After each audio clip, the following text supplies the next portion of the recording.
Қайырлы күн оқушылар, сабағымызды бастайық.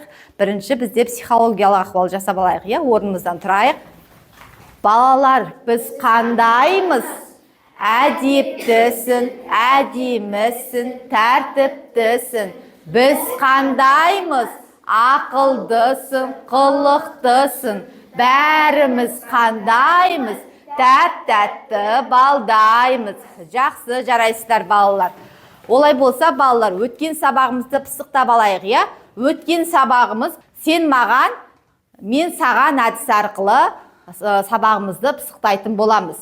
Олай болса, балалар, бізден әр қатардан бір оқушы шығады. Осы оқушы допты лақтыру арқылы берілген ұпай санындағы сұрақтарға жауап береді. Олай болатын болса, осы бірінші қатардан бір оқушы шығайық. Кім шығады тақтаға? 100-ші сұрақ, Жақсы, бізде 100-ші сұрақ. Етістіктің шақтары дегеніміз не? Етістіктің шақтары нешеге бөлінеді? Етістіктің іс-әрекеттің алдағы уақытта білдіреді. Алдағы уақытта болатын мезгілін? Білдіреді. Соған орай 3 шағы болады. Осы шақ, өткен шақ, келер шақ. Жақсы, жарайсыз. Жақсы, орнымызға отырамыз. Келесі 2-ші топтан бір оқушы шығайық.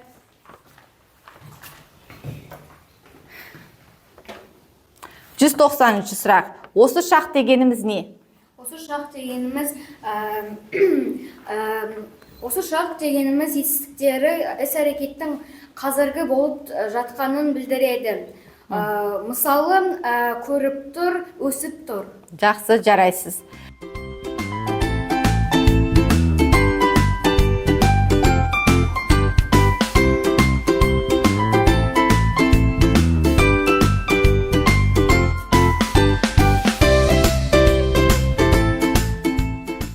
Жарайсыздар балалар. Олай болатын болса, балалар, біз осы сабағымыздың тақырыбын анықтап алу үшін, қандай бөлімді өтетімізді анықтап алу үшін, балалар, біз тапсырма орындайтын боламыз. Бұл тапсырманы математикамен байланыстырып отырмын. Әр топқа тапсырма беріледі. Әр топ осы тапсырманы орындайтын боламыз. Олай болатын болса, берілген есептерді шығарып, қандай тақырыпта берілетін есептерді анықтаймыз. Топқа, артқа қараймыз, балалар. 2-ші топ, 3-ші топ.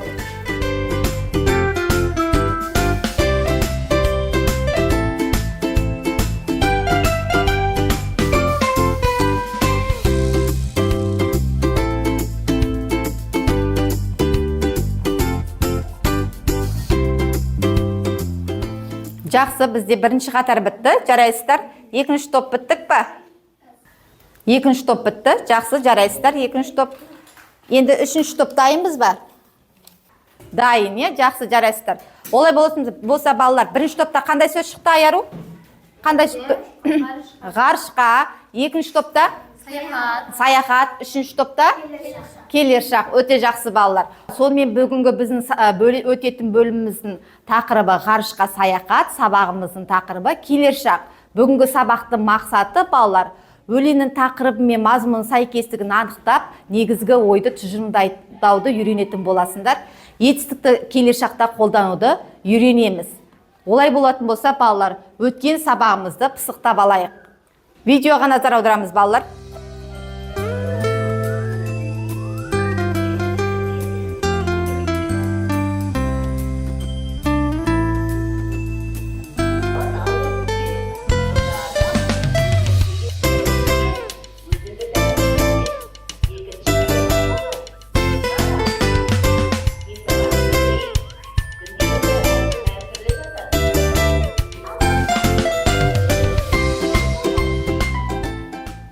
Жақсы, жарайсыздар балалар.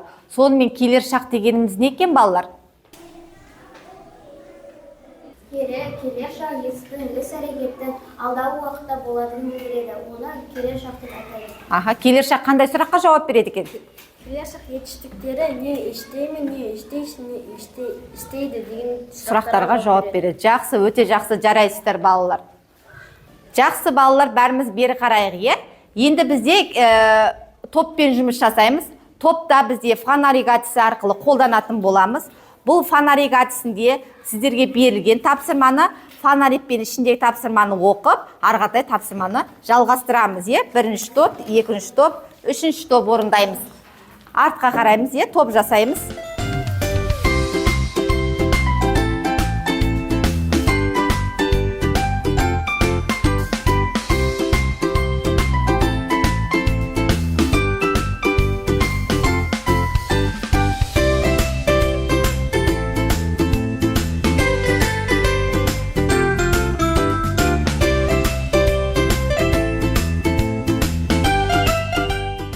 Жақсы жарайсыздар балалар. Үш топта тапсырманы жақсы орындадық. Олай болатын болса, бізде дескриптіда берілген тапсырма бойынша бағалауымызды қоямыз. Бізде бағалау парағын балалар, біз жаңағы мына бағалау парағы арқылы тапсырманы орындап, әр тапсырмаға өзіміздің бағалауымызды қойып отырамыз. Және де осы бағалауды зымыран бағалау арқылы жүргізетін боламыз, сабақтың соңында осы зымыран бағалау арқылы бағалауымызды көрсететін боламыз.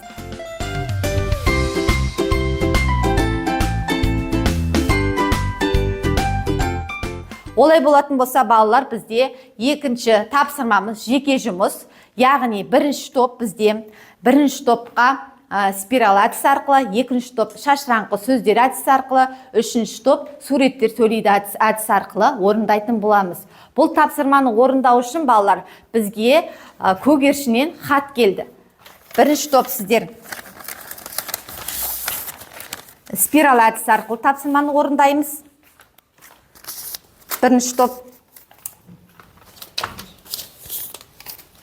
Екінші топ шашыраңқы сөздер арқылы тапсырманы орындайтын боламыз.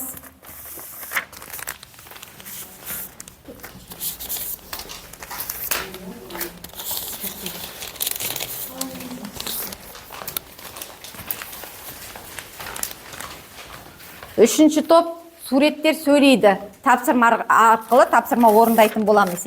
Берілген сөздерден сөз тіркесі немесе сөйлем құрастырамыз. Келер шақ болатындай болу керек тапсырмамыз.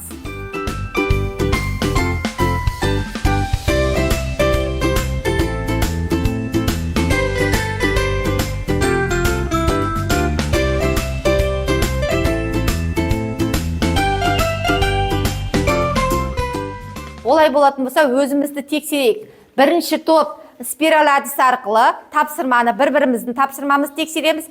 Екінші топ шашыраңқы сөздер арқылы бір-бірімізді тексеріп шығамыз. Үшінші топ суреттер сөйлейді арқылы бір-бірімізді тексеретін боламыз. Бір-бірімізге ауыстырамыз. Ауыстырып тапсырманы мына тақтада көрінген тапсырма арқылы тексереміз.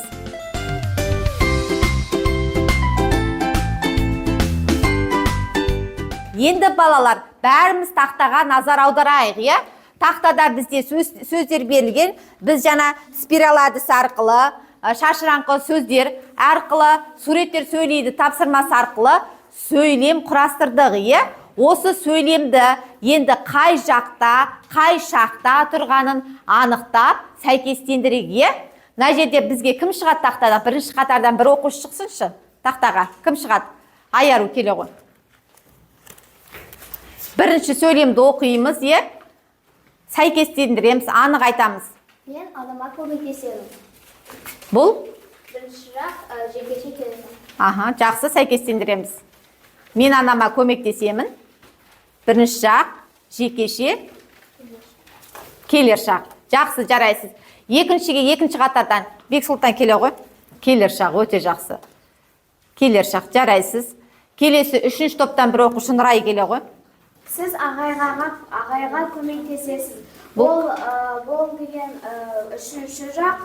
Үшінші жақ па? Сіз сыпайы түрде тұр. Сыпайы түрде екінші жақ және жекеше келер шақ. Жақсы, сәйкестендіреміз, Жекеше келер шақ. Жақсы, жарайсыз.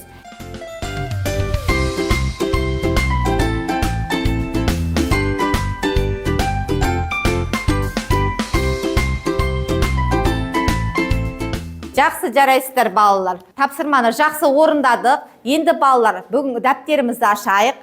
Дәптермен жұмыс жүргіземіз, Дәптерімізді ашайық. Жаңа біз сөйлем құрадық, сөздерден. Сол сөйлемді 23-ші жаттығуды дәптерімізге әдемілеп, көркем етіп жазамыз. жазайық.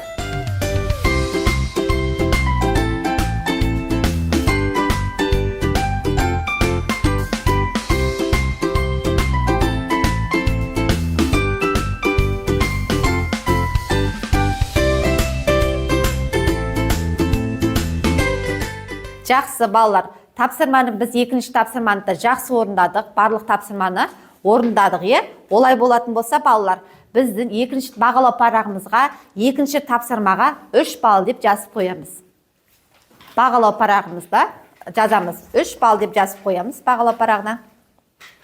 Зымыранымызды жылжытып қоямыз, Енді біз сергіту сәтін жасайық. Орнымыздан тұрайық балалар. Кетті!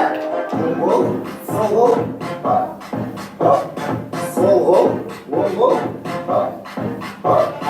демалас, терсіртіз, демалас, терсіртіз, и оң қол, сол қол, итереміз. Жақсы жарайсыздар балалар. Балалар, бізде келесі тапсырмамыз жұптық жұмыс. Әр қатардан 2 оқушыдан шығып, тақтада берілген тапсырманы орындаймыз. Бізде керек бірінші қатардан 2 оқушы керек. Бірінші топты мақал берілген, жебе әдісі арқылы орындаймыз, Мақалды оқып, жалғасын тауып, қай шақта тұрғанын анықтайсыздар. Жұптасып жасаймыз. Ал енді кім оқиды? Аққу көлін аңсайды, адам туған жерін аңсайды. Аңсайды. Жақсы, көрсетейік. Жақсы, жарайсыздар. Қай шақта тұр? Келер шақты. Өте жақсы, жарайсыздар.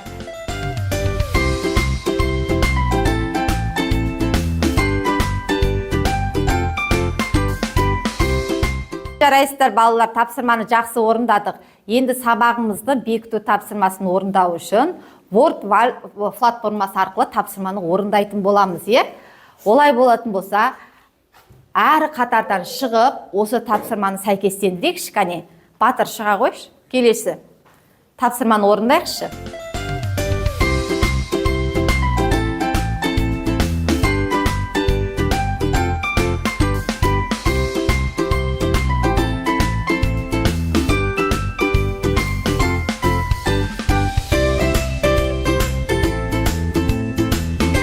Олай болатын болса, бүгінгі сабақта біз жалпы не білдік, не үйрендік, бүгінгі сабағымыздың мақсатына біз жете алдық па?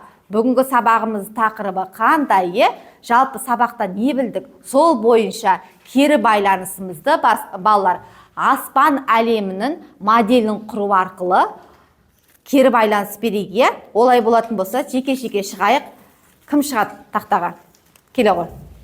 Біз бүгінгі сабақта келер шақтың алдағы уақытта болатын және не істедіні, не істейсің, не істеді деген сұрақтарға жауап беретінін білдік. Жақсы, жарайсың. Бүгін өлеңнің тақырыбы мен мазмұнының сәйкестігін анықтадық. Анықтадық, Жақсы, жарайсың.